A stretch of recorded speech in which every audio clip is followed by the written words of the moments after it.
In an ever-changing world, there is a demand for a voice, which echoes the thoughts and yearnings of the common man.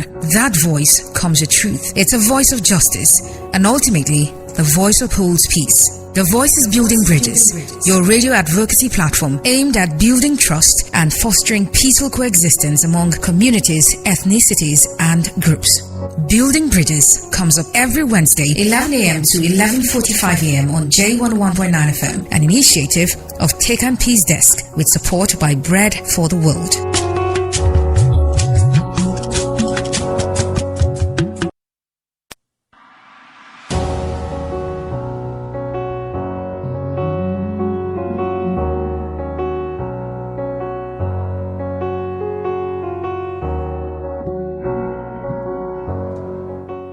One morning to you out there in the city of Jos. It's 15th day of September 2021, and Jos is alive this morning. The sun is shining, people are going about their normal businesses, and everything seems calm, cool, and collected, just as we are the home of peace and tourism.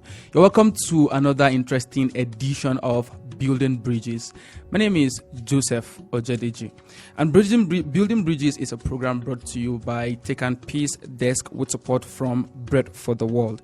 And just as we always seek to do on this program, we seek to build bonds of love, friendship between people, ethnicities, and groups. We don't want to know where you're from or what you do. What we're concerned about is unity, and it's about peace.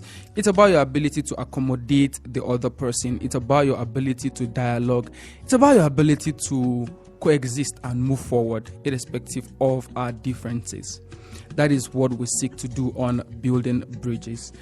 On today's edition of Building Bridges, we shall be talking about ways to strengthen democratic resilience in the face of future crisis.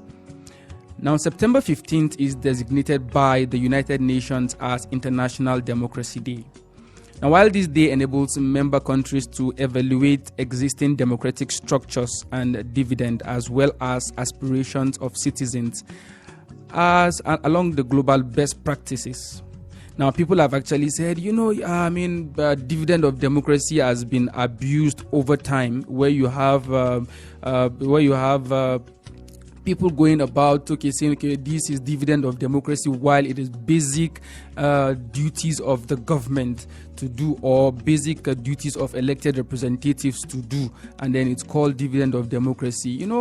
Other commentators have also said, if the military could do what the democratic government is doing, so what is the dividend in that? That means we need to do better when we are under a democratic dispensation.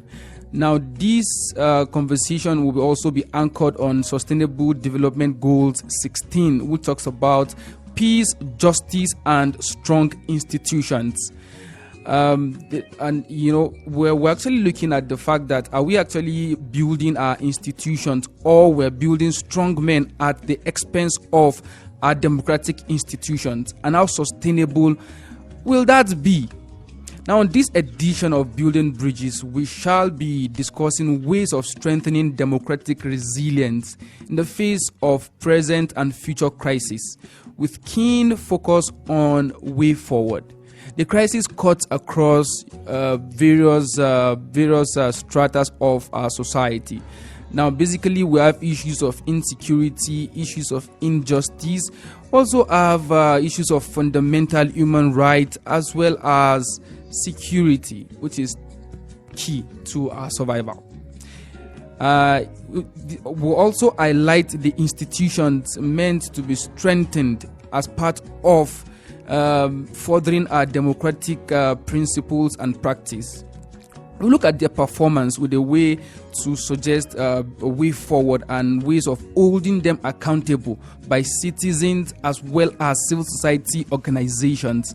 And we'll also look at the shrinking civic space. How is the civic space, gradually shrinking, and why is that, and what can be done in view of this? To this end, how are we fared as a democratic country?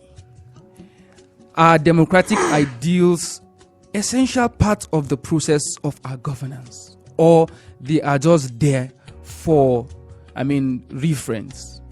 Do we actually see them in practice?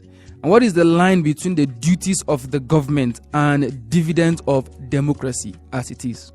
How can we strengthen democratic ideals in the face of these emerging crises? And how can we better uphold the rule of law and human rights while tackling insecurity and emergency situation across our communities without really compromising democratic principles of fundamental human rights? All these will form the basis of our discussion. We have with us, joining us to do justice to this topic, we have Mr. Shengdam Yakubu Dankat. Mr. Dankat is a public affairs commentator as well as management and leadership consultant. He's also the CEO of Armstrong Global Services. Mr. S.Y. Dankat, you're welcome. Thank you so much. Thanks for having me here, and good morning, Plateau. Good morning, people out there. It's nice having me today. Indeed, we're going to have an interesting conversation. But before we actually go forward, we usually have our public interest corner on this program where we talk about topical issues that affect the general public. On this segment, we shall be talking about the joint admission and matriculations, that's JAMB, abolishment of central cutoff marks for admission into Nigerian tertiary institutions. It's no longer news to us. It's no longer something new. It's been in the news for quite a while now. We'll be looking at how does it affect our education, and how does it affect the quality of graduates we produce in our institutions. While that remains, what is the implication of this particular decision that has been taken on education across the country? Will it serve the purpose of unifying the quality of graduates that our institutions produce, or perhaps will it lower the quality of graduates produced across some sections of the country, while the other sections of the country will relatively fare better than the other? People have actually talked about this, and we are actually looking at how does it really affect our education, and how does it really translate into the quality of education we are having in Nigeria? Does it really matter to the quality of students that we have in our institutions? Because these actually talk about the mode of entry, the quality of the process. So we're saying, okay, if JAMB could give the benchmark, it will help unify the system. It will help unify the quality of students across the board. But when we have institutions, giving out, different cutoff marks, where you have some are pegged at 120, and then others you have 200 plus. How is that really fair? Even in exams that we write, we have marks that determine that you pass, and marks that determine that you fail. When you fail, sometimes it's not really that, yes, you have really failed in its entirety. It's okay, maybe try again, you can do better. And at the end of the day, you pick up the challenge. But when we have the system lowered to accommodate mediocrity, where do we seek to be in the next, 10 years, 15 years, 20 years, 25 years? And how do we seek to unify our educational sector? And how do we seek to improve the quality of graduates we produce? All these are questions to be answered in days ahead. That will be that on the segment called the Public Interest Corner. We'll take a short breather as we take a message from our sponsors. Please, listeners, stay with us as we delve into the discussion on strengthening democratic resilience in the face of future crises. After the break, please stay with us.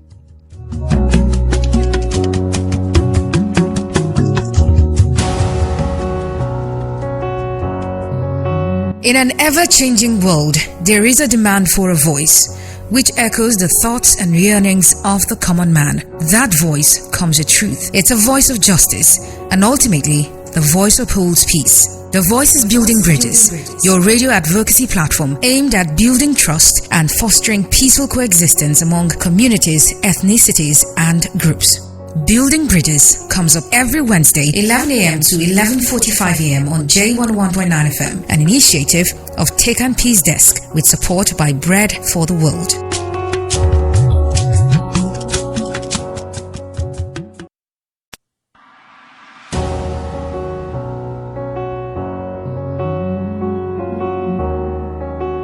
All right, so welcome back from that short breather. We took message from our sponsors, Take and Peace Desk, supported by Bread for the World. And the program remains Building Bridges. We are discussing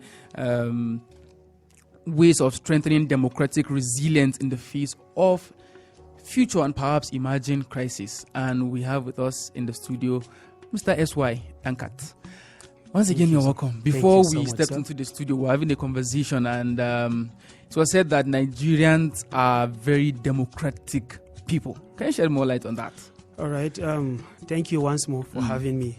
Yes, talking about democracy, I think it's good that we also lay some little factual background on the democracy itself. Wherever you go, anywhere, at any time, democracy still remains that it is the government of the people, for the people, and by the people. Now, so Nigerians are actually democratic loving nation. The question is whether we are getting it the way we want it. That one is $1 million question to be answered. But indeed, we are in a democratic setting in Nigeria, even though to the best of my assessment, my personal opinion is that though we have gone far, but we still have much more length and gap to cover. Indeed, we are still in a nascent stage of the democracy where we are still even finding it difficult to have our identity. This is evident in the several agitations across regions, ethnic nationalities, and religions across the country, all true. But all hope is not lost. I believe that one day we shall be there with our collective effort. Indeed, all hope is not lost, and amen, we shall be there gradually. You mentioned the fact that yes, we're in a democratic setting, and people have actually alluded to the fact that yes, while Nigeria remains, our system seems to be faulty. So, but while we're in a democratic setting, how democratic are our institutions? Well, supposedly our institutions are democratic, but what we have in Nigeria today mostly is where individuals are stronger than institutions. We have failed to build strong institutions that will really, give us the gains of democracy. All true. Looking at Nigeria as a country, check out the three main arms of the government: the judiciary, the executive, and the legislative. You find out that there are some kind of fundamental challenges that are associated with all this. However, truth be said, for most of us within the civil society organizations, we will give it to the media, being the fourth realm of the government, or the fourth estate, as mostly revered. Truly, the media has been doing its best as far as Nigerian democracy is concerned, and then we must also give it to a lot of civil society organizations. All true. I think these are some of the watchdogs that will have to really mount more surveillance on our democratic growth, so that the cardinal three arms of the government, the judiciary, the executive, and the legislative, will be on their toes to make sure that they midwife the dividends of democracy to the people as it is expected. Okay, thank you very much. You've made mention of the fact that the media, have been really helping to, entrench democratic principles.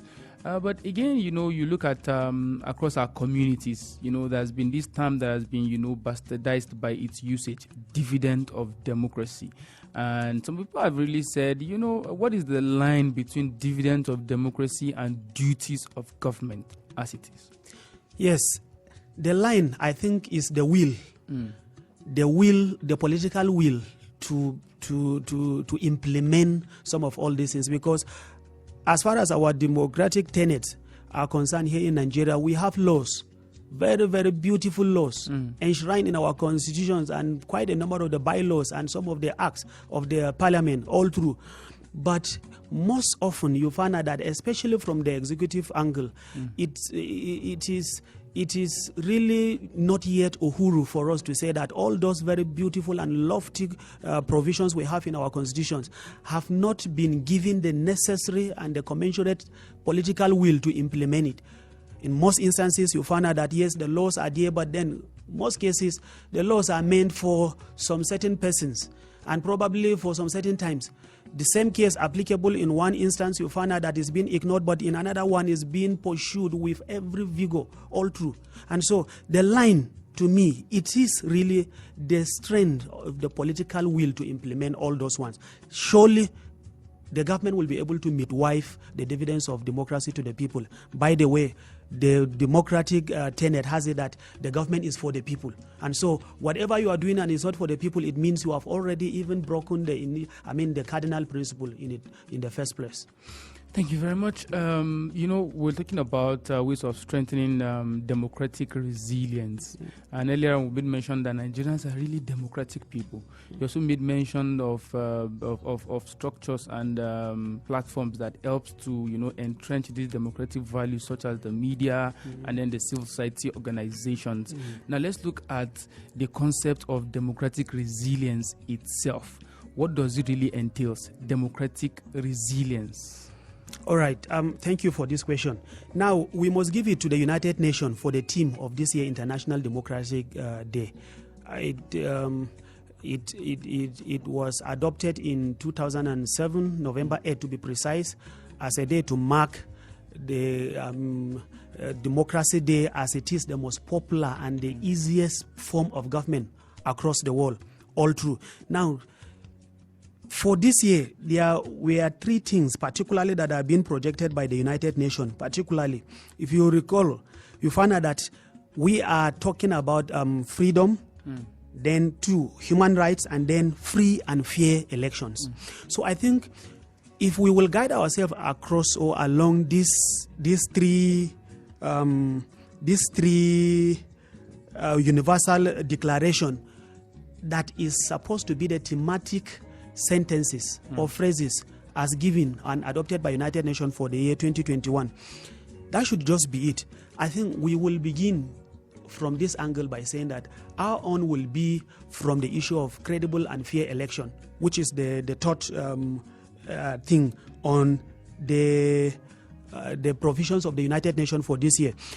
If we are able to get it right from election, I can assure you that we will get the right people there that will guarantee the first two, which is freedom and human rights. Because a situation where elites have hijacked the process, merchandised the entire electioneering process, you find out that it opened the door wider for incompetency and incompetent hands to really ascend the seat of government and seat of power as it may be. But in the end, you find out that the capable ones are left back while the incompetent, so to say, people who don't probably have business with leadership. I read a book written by the former minister for FCT and the current governor of Nasser El-Rufai, the accidental public servant.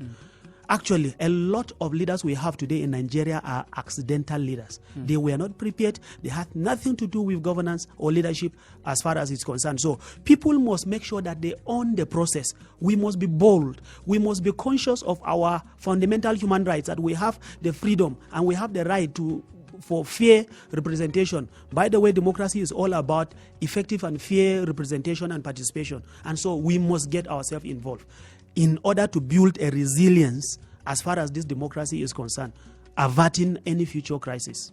Well, thank you very much. You actually highlighted a lot of issues there, but I'll quickly, collapse it into two: the process versus the institution.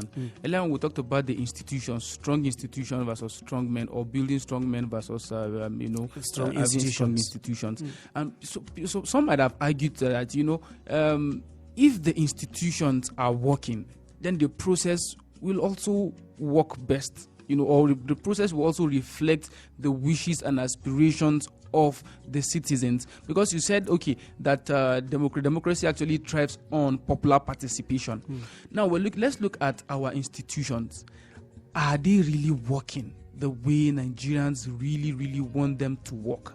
Or perhaps it's just a function of what the elites want it to be?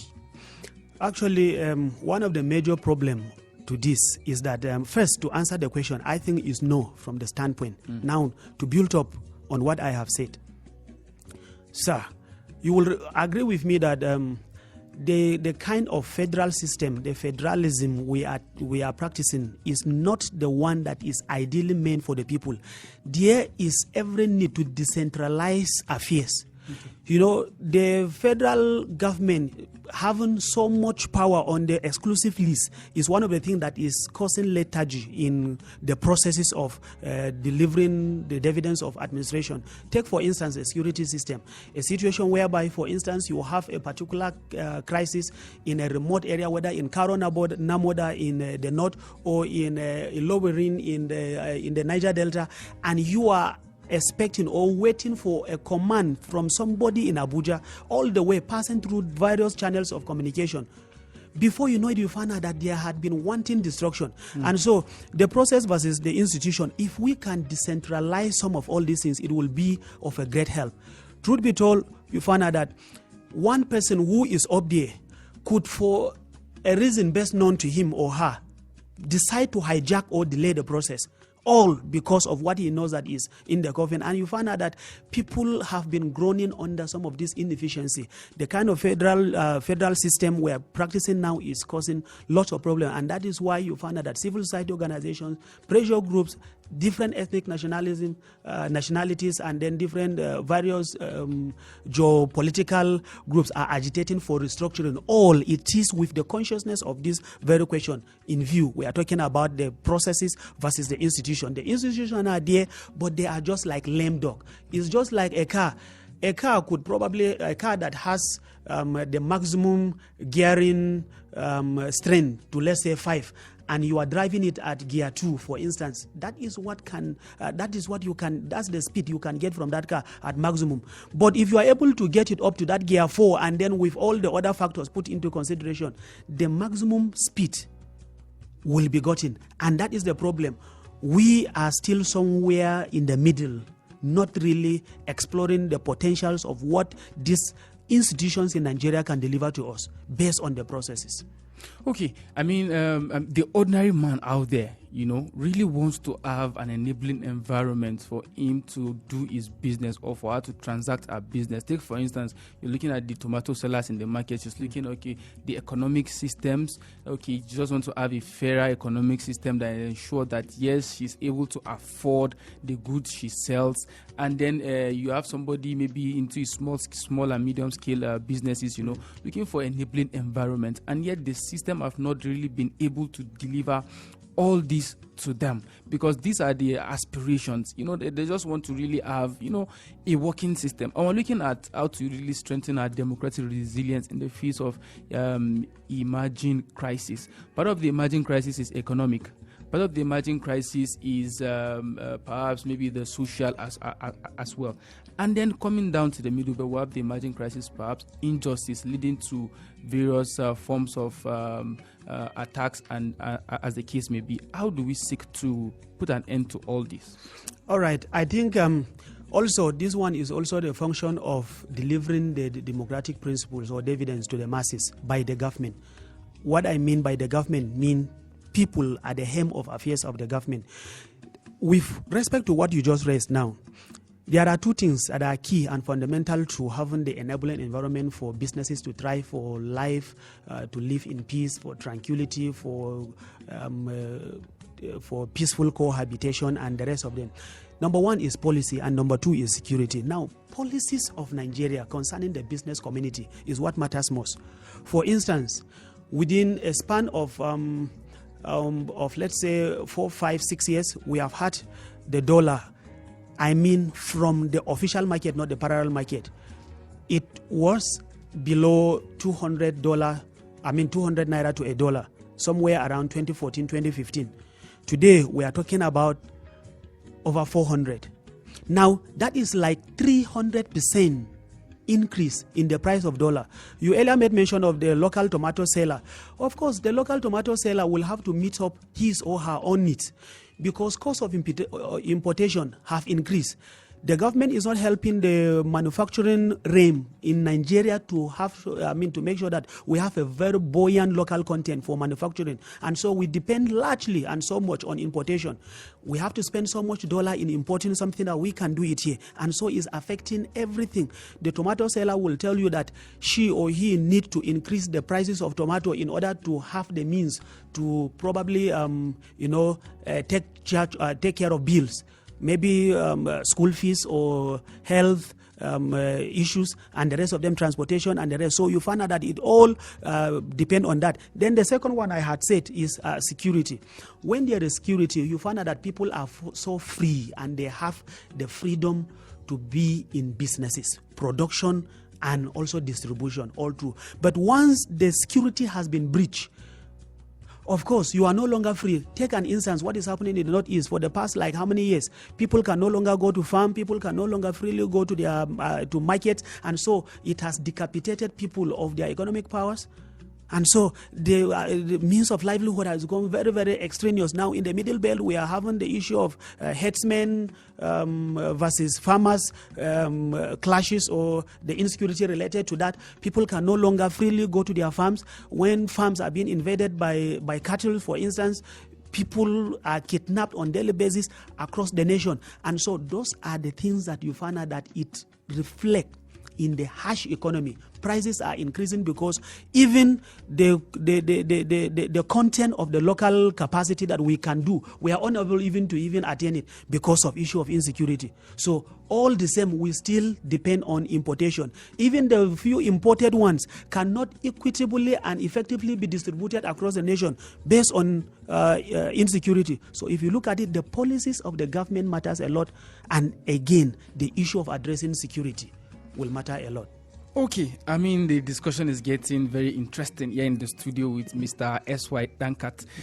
We're talking about ways of strengthening democratic resilience in the face of emerging and perhaps future crisis.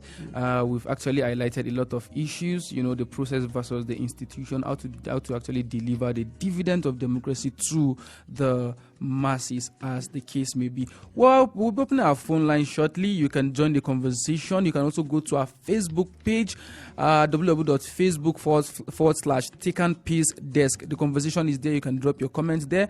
Our phone lines are open, 09055666699, that's 6 in 4 places, or 09098848848. Phone lines are open. Let's see what we have here. Hello, good morning. A very good morning unto you, gentlemen, in the studio. Mr. Bapili on the line from the local government. All right, we can hear you. Go ahead. Thank you very much. I overheard you guys in the studio mentioning the issue of dividend of democracy in Nigeria. Yes. Well, some of us, from our own observation and from our own physical experience of over what we're seeing, it's a very, very pathetic situation and a sad situation. If you ask me today, or if you and I will ask the world today, what are the dividends of democracy in Nigeria today? Is it the bloodshed? The educational system is grounded down. Businesses are collapsing in the country.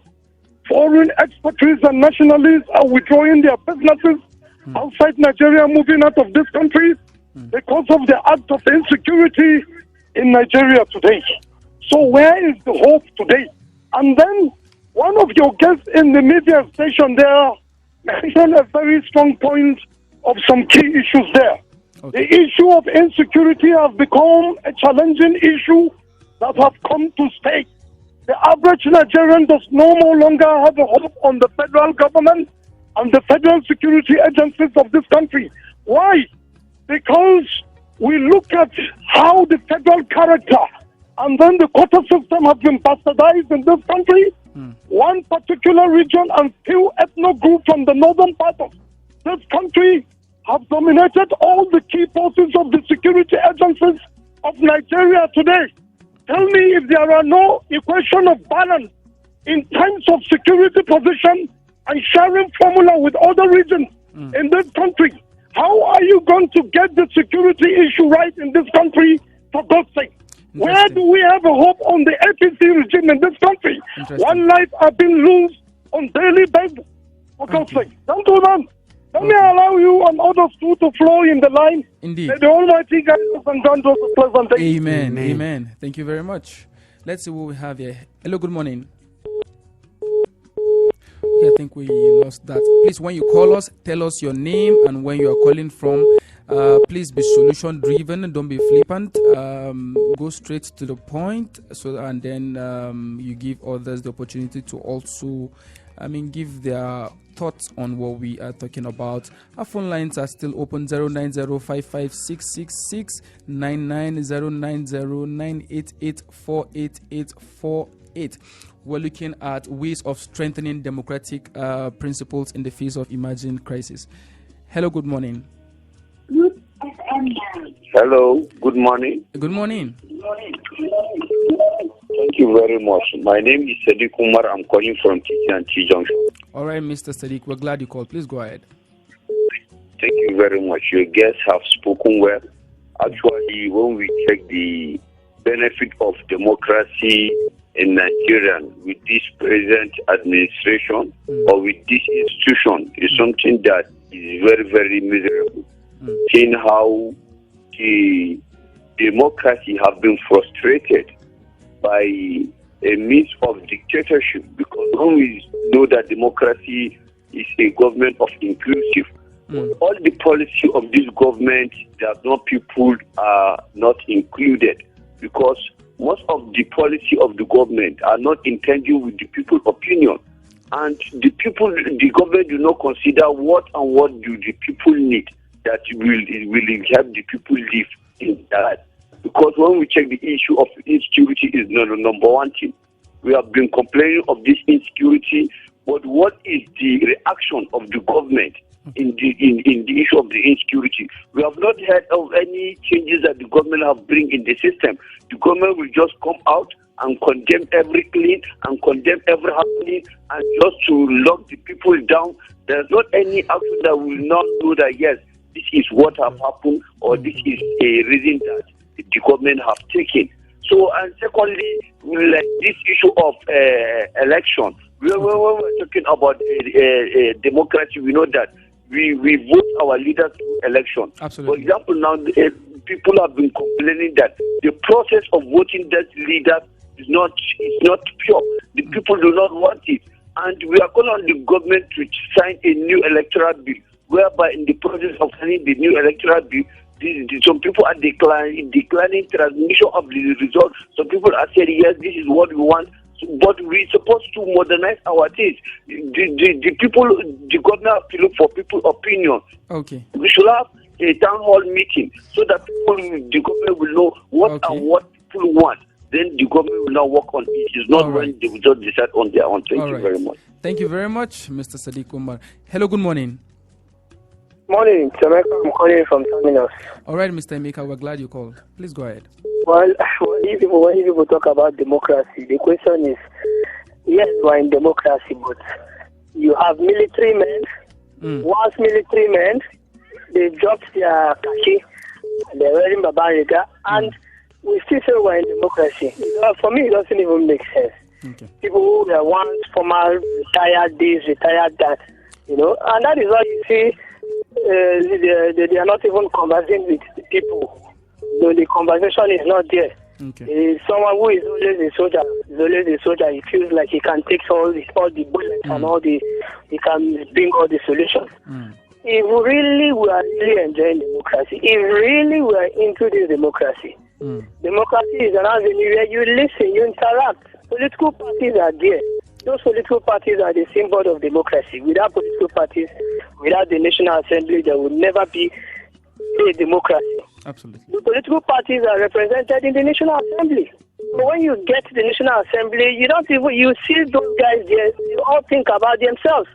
For instance, we have been talking about having state police. I expect even the National Assembly for them to even be making that as a discussion, as a national discussion. But they are not doing that. We'll talk about restructuring the country when it comes to economic restructuring, because whether you like it or not. bulk of the issues of insecurity falls back to the fact that the economy is poor. Absolutely. People fall back to trying to survive, and when people are trying to survive, the best way for them to survive is some people they think purchasing guns and arms. You take up the. Hello, I think we lost him. Hello, good morning.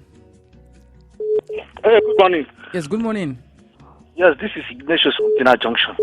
The name Ignatius. Please Yes. go ahead. Go ahead. See, I don't know. I get angry when people keep on talking about dividend of democracy.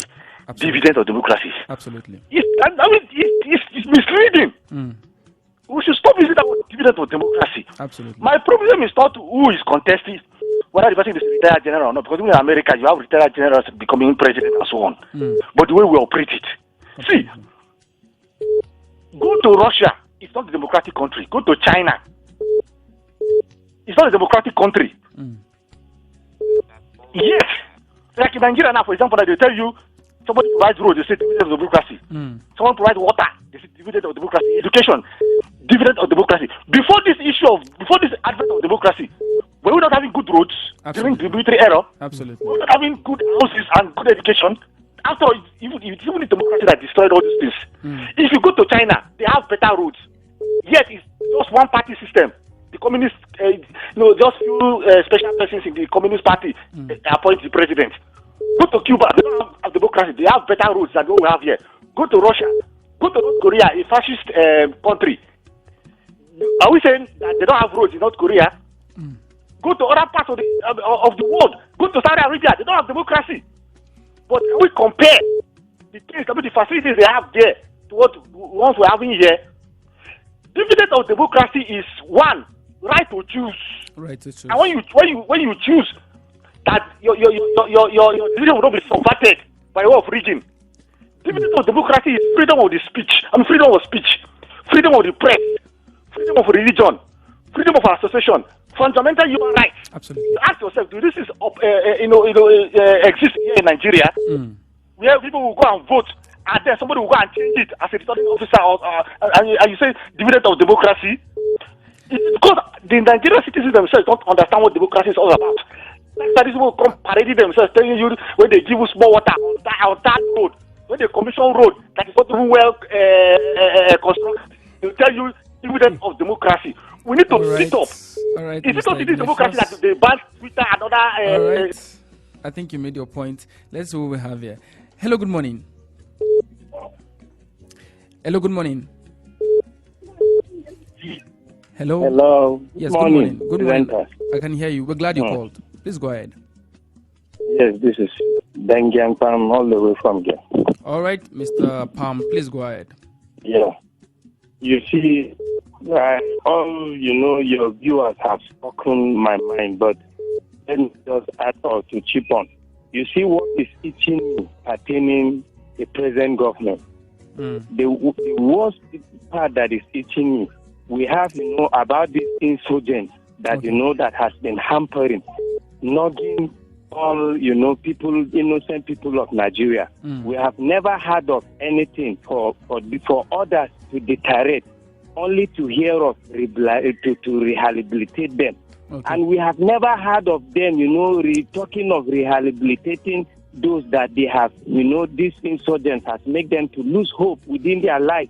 Okay. Innocent people that, that they have been IDP card. We have never heard of, this government to do something, to show passionate of that, love to them. Only to hear that they are going to, they are getting repented Boko Haram, to rehabilitate them using Nigerian money in order on.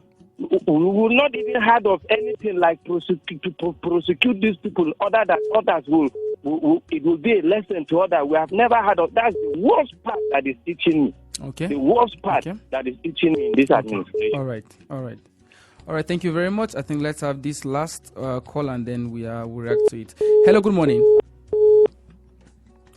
Hello. Good morning. Well, I think we have a problem with that, but Mr. Dankat, can you quickly, reply to these statements? All right. Thank you so much. quite a number of our callers have really done justice to this discussion. Thank you so much for all the contribution. Actually, we had one Mr. Sadiq Umar also commenting us here. Really, thank you so much. You lent your voice. Emeka from Terminus talk about militarization of the democratic process. Yeah, very, very true.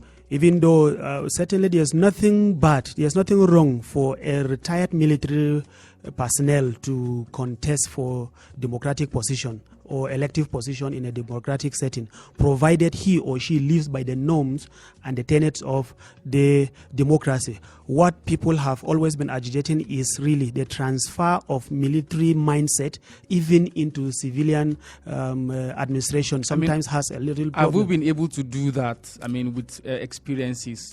Well, we will not necessarily condemn it in totality, neither will we even approve it in totality. It is still somewhere hanging in the middle. Okay. Truth be told, is there are the strengths and the weaknesses of the experiences we have had, especially in our very version of Nigeria. Remember, we are not talking about just this government, talking about previous ones, current one, and even the future one. Absolutely. Because we must really try to avert the future crisis as far as this topic is concerned. Strengthening democratic resilience to avert, I think, future crisis. Absolutely. So in that case, all of us must really be on it. Ignatius from Tina Junction also talk about how misleading the so-called dividends of democracy is, which is true to a large extent. You see somebody, what do we call it, commissioning a culvert, commissioning a borehole that even an ordinary citizen can do in the name of that is a dividends of democracy.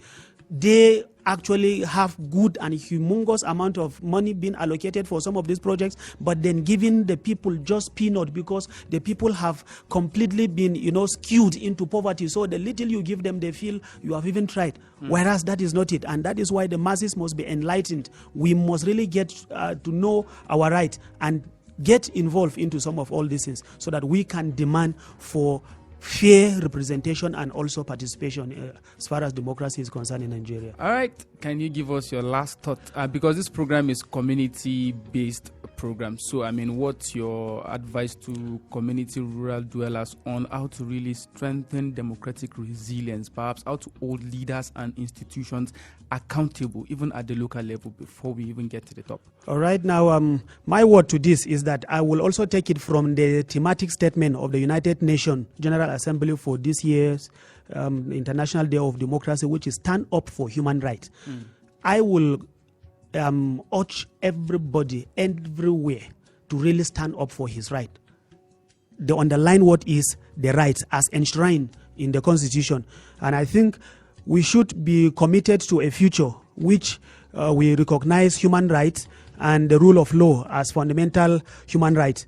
For instance, the people in power must also do justice to all these things, because if things are not really managed the way they are supposed to be in line with the tenets of democracy, certainly crisis in the future is imminent. And so please, people should own up the process and also should demand accountability from all their representatives as far as this government is concerned, as far as the future government is concerned, anytime, anywhere, and at any time. Let's be conscious of our rights and also fight for it. It is our fundamental human right. So all rural dwellers, urban dwellers, suburban and subrural dwellers, every human life should really fight for his or her right.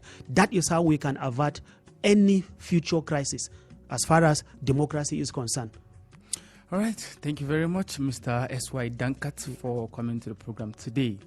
Welcome, Listener, sir. that will be the size of our package for today. But before we go, we'll call on resident citizens, let's be aware of our rights. Let's canvass for our rights. Let's speak up for our rights.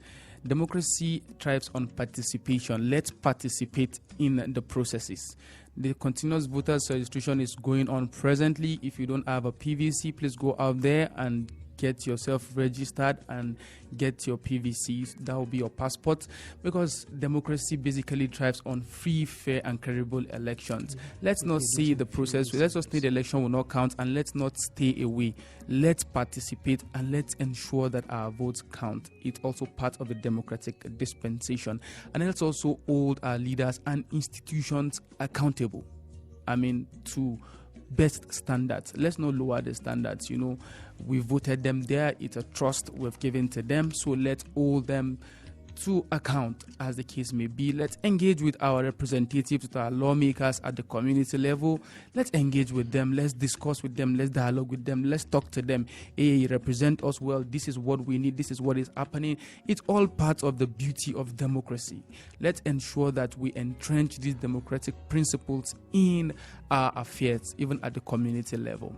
That'll be all for today on this edition of Building Bridges. But before we go, we actually, from the desk, we wish the program manager of Take and Peace desk, Mr. Kabiru Sabo, a happy birthday today. You're celebrating your birthday today. The message from the entire team of Take and Peace desk is that may God keep you and bless you through the new year, and may He also enlarge you and make you more happy, more prosperous, and more fulfilled in the year ahead. We end this program with, a special song to you as we sign out for today. My name is Joseph Ojadeji. Let's do this again by next week, God's willing. Blessed are the peacemakers.